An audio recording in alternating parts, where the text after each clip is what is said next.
劳动部昨召开上加工资审议的咨询会议，外界上关心的就是讲，敢会阁甲基本工资阁调悬？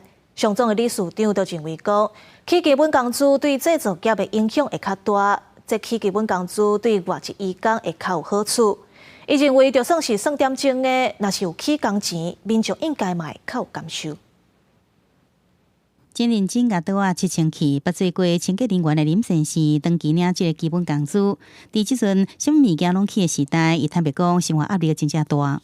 好像薪资真的没有涨到太多，那真的 cover 不过去整个通膨的大趋势这样。他们也会担心会造成反面的效应，比如说因为调高基本工资，结果导致物价上涨，让他们的生活成本垫高。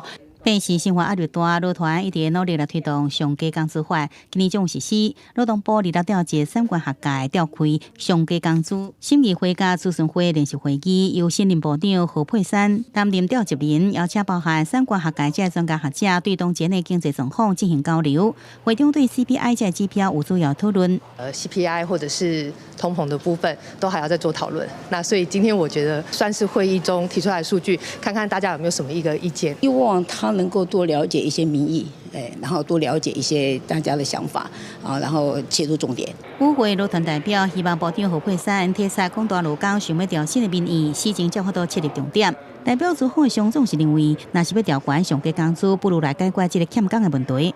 劳动部要更关心的现在缺工的问题。事实上，你调高的薪资很多都是外劳享用，本来已经很多都几乎不用所谓的最低基本工资。